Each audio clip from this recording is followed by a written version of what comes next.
Good morning, everybody. I'm your fluffy-haired hippie child. Uh, I've showered, and this is what happened. So, it's pretty cool, actually. So, a few nights ago, I had a really busy dream.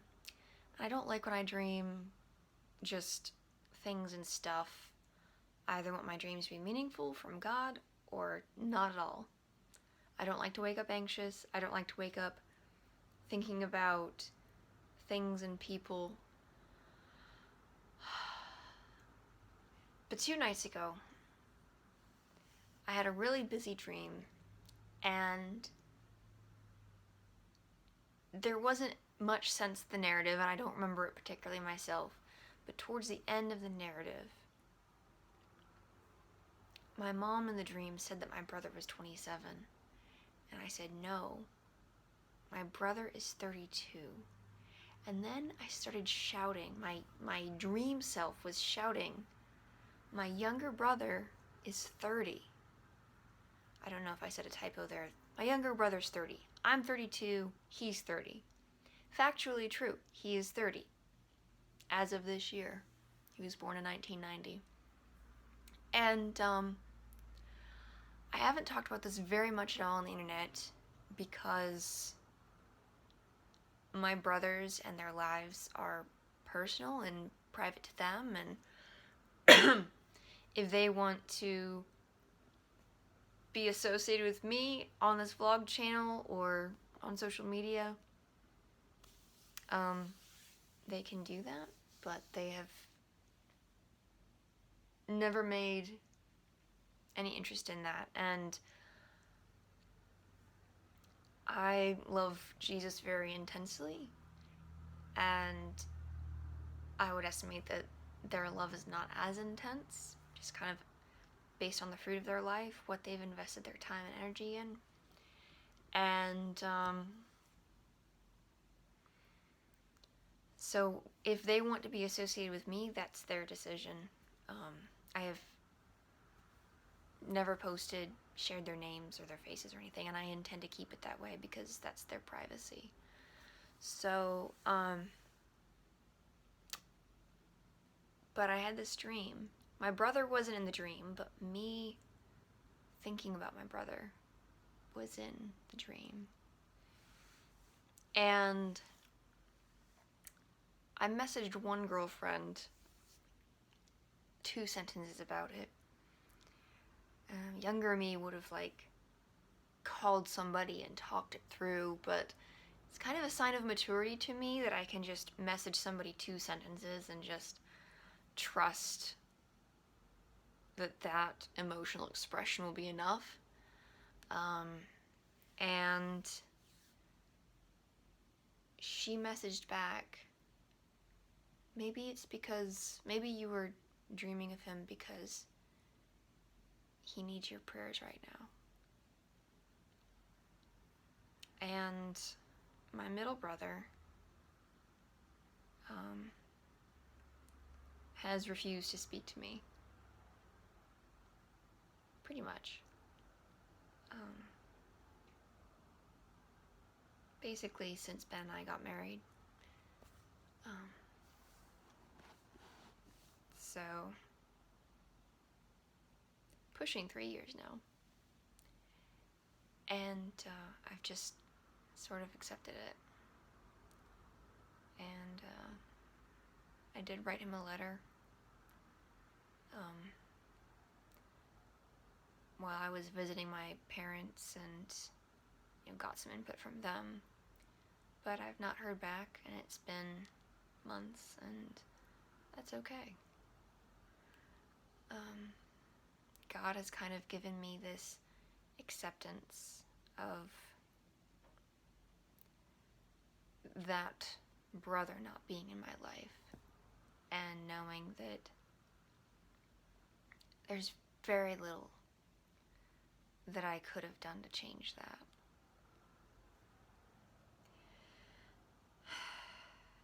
And so anytime I dream and I experience very strong emotions in my dream, it kind of makes me think, what's going on there? Like, why is this coming out? Like, I've dreamed about other family members, and one family member in particular that I dreamed about, my husband said I actually made noise while I was sleeping. Thankfully, that relationship has made progress since then. That was a while ago, and we've made significant progress. But whenever I resolve something with one person or a category of a situation, it's kind of like, okay, time to phase in the next learning experience, so to speak. And so that was 2 nights ago, and I'm not sure if it was that night or the night before, but I didn't sleep well. And then I know that yesterday I went to work, a part-time job. I was on the cash register for 7.5 hours, and I was so tired. I mean, I'd been up till 2 a.m. 2 nights before that, and then I'd closed super late, and then I'd opened that morning. So left the store at 9 o'clock, got back at 8 o'clock, and between that and not having enough sleep and then dreaming about my brother, when I was on the register, I was very tired. Like, I was tripping over my words, I was confusing numbers when I was typing. It was bad. But thankfully I caught all my mistakes, and my customers were really gracious, so it was a good day. But I was tired. I came home, and like, when Ben drives me home, because we share a car, when Ben drives me home, I normally have my eyes open, I'm watching the road, I'm aware. Tuesday and night and Wednesday afternoon, when he drove me home, I literally just closed my eyes and leaned my head on my hand and just got home and came home and crashed and went to bed. I don't like being that tired because I just don't feel competent. I mean, that's human. But I woke up this morning to a really precious gift, and that was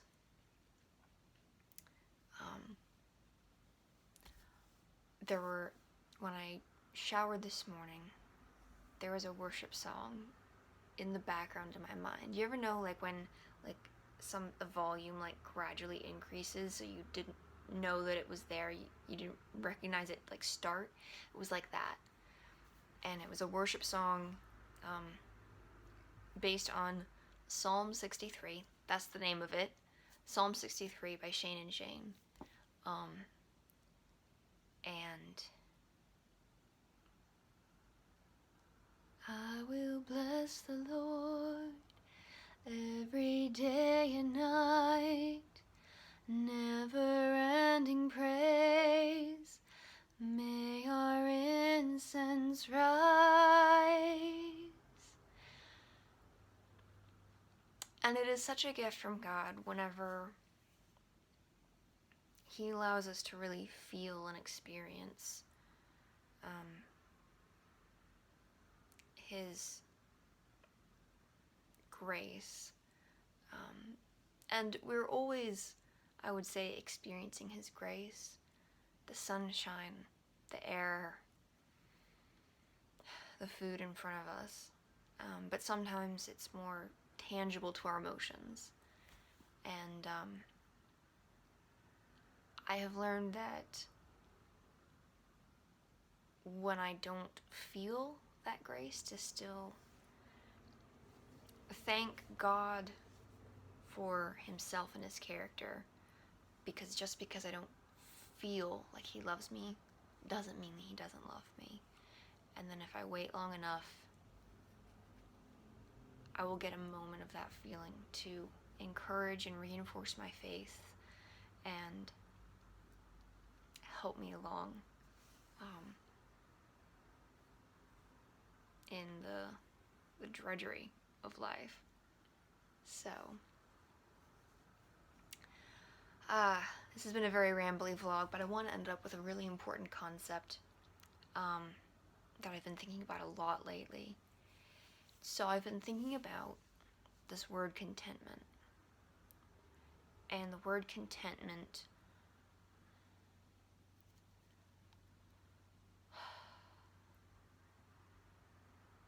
I have a digital art app on my phone and my iPad, and I will draw on it, and one time I doodled the word contentment inside of this big blue circle on top of a big blue background. So it's very dark, and you've got this white word, just contentment, in handwriting. And I made that my phone background for a little bit, and it just, there's this concept of, I very much struggle with wanting to do all the things, and that is not realistic by any means. And the way that God has been using the word contentment in my life, it's showing me that I need to place boundaries on myself. I need to live inside a circle. Bear with me for a second. I need to live inside a circle of what is the responsibility of this present moment, you know? And I can think of times where I was single or I was engaged and I idolized, oh, when I'm married, I'm gonna love my husband so well and it's gonna feel so good. And that was so arrogant, and I wasn't living in the moment. I wasn't being diligent in the moment. And by my laziness in that idolatry, I was actually being very unloving by not being about the business of preparing for marriage and the menial tasks. So I've learned inside this circle of contentment, okay, I love my husband, therefore I'm going to do laundry. I love my husband, therefore I'm going to change the sheets. I love my husband, therefore I'm going to clean the kitchen, make food, whatever. And tidy. Oh my gosh, the house is a wreck right now. I worked 30 hours last week and I'm working 25 hours this week. And I'm hoping I have more energy tomorrow to really tidy, and I need to garden outside, but that's a whole nother thing. I've got like container pots and that sort of thing, and I've got herb plans. It's exciting. But much like the herbs, I need to keep myself inside that circle. Now, there is certainly a time for doing big things for the Lord, or confronting someone in a way that they need to hear, or doing something brave that makes you feel nervous. But that's the exception in life. Those are the moments of courage. The day-to-day is often filled with moments of contentment, of saying, this is my portion, this is my responsibility, and I'm going to love God and be faithful in this moment. But life is not just full of contentment and courage. Life is also filled with moments of comfort. And I have frequently disdained comfort while also indulging in it. And I have learned to find the healthy balance of, if I am diligent in the moments of contentment, then when I go to rest, I am able to receive God's grace in that moment and trust that He is taking care of all the things that I cannot take care of. And, comfort, those are the moments of Sabbath. For me, those are moments of watching garden videos on YouTube, um, playing solitaire on my phone because it's fun, and I like solitaire and some other games where they come to a finish, and okay, this is the end of the game, and it's time for me to, I finished this game and it's time for me to get back to the diligence of the contentment. And so God has been really gracious about putting this concept in my mind in a very strong way, and it's helping me to be less anxious. It is helping me to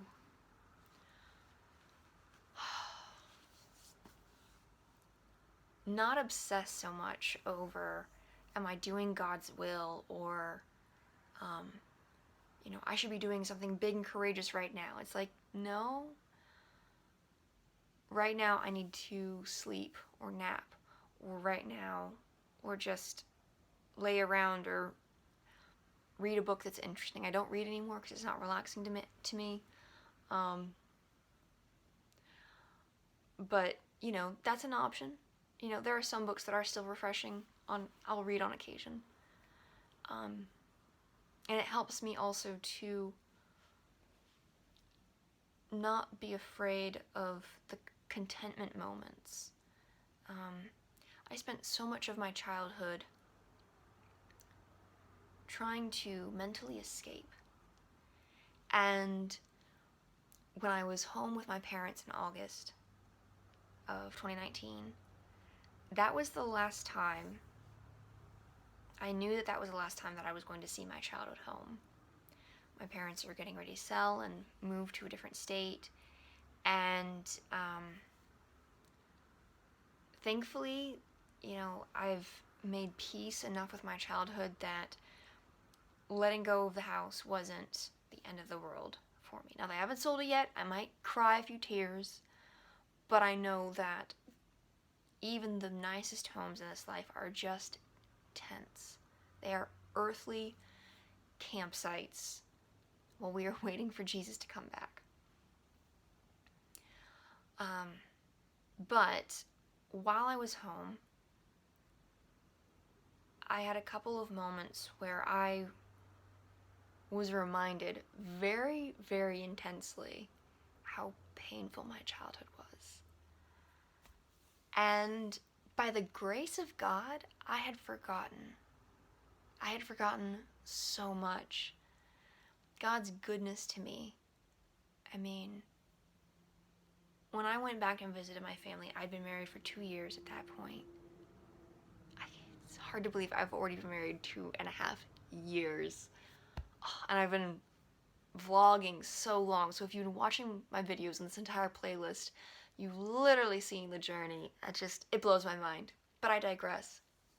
So while I was home, God reminded me of how painful my childhood was. And it made me realize,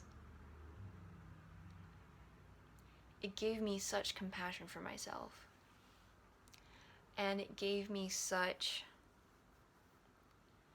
an appreciation for how anxious and confused I was, because the things that I went through really were that painful. And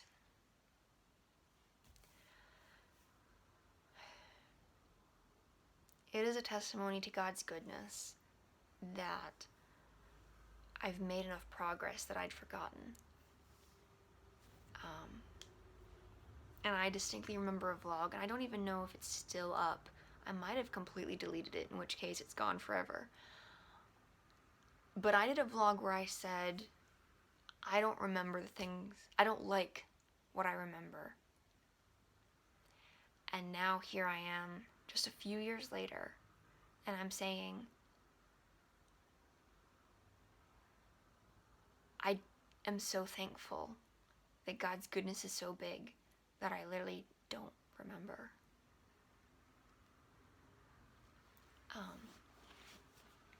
But yeah, there were 2 moments in August when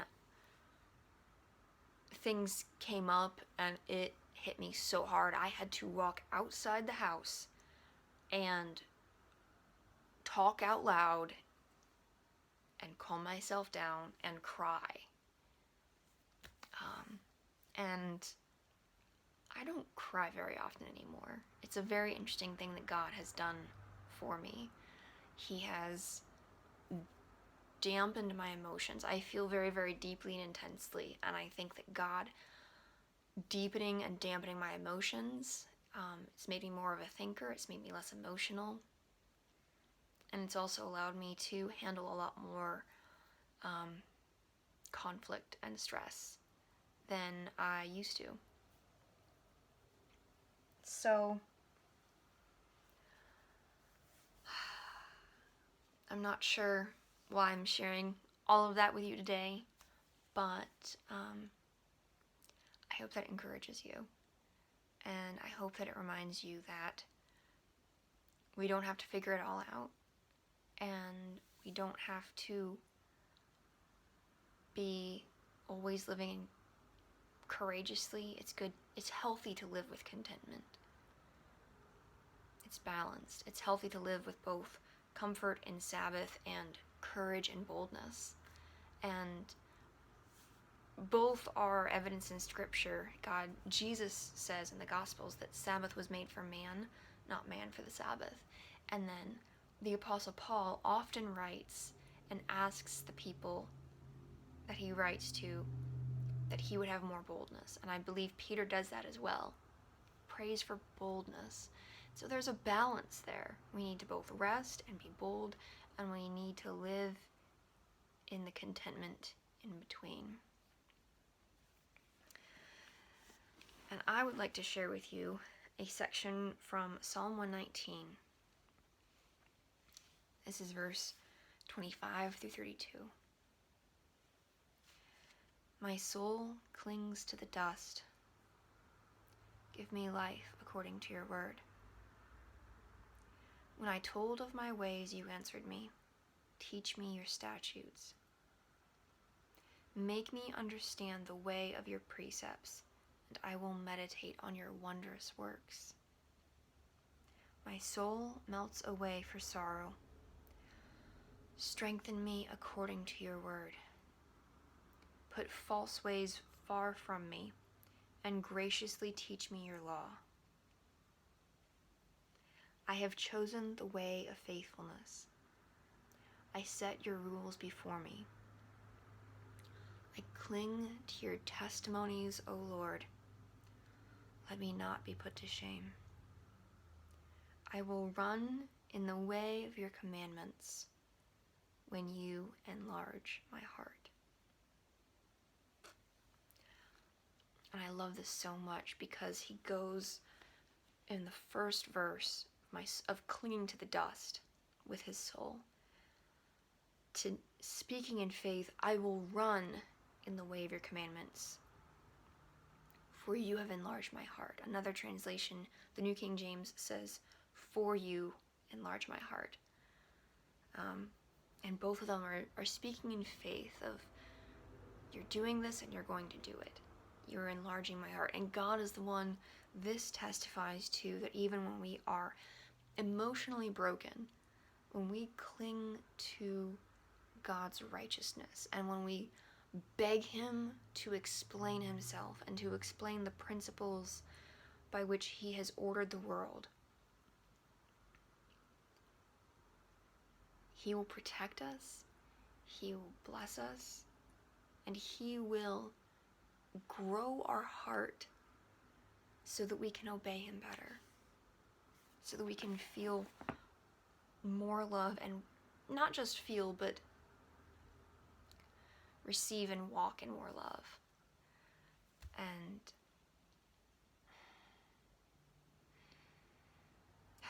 that is such a gift. My name is Meg. I love my Jesus, and I believe in living inside out. Now it's your turn. Go live it.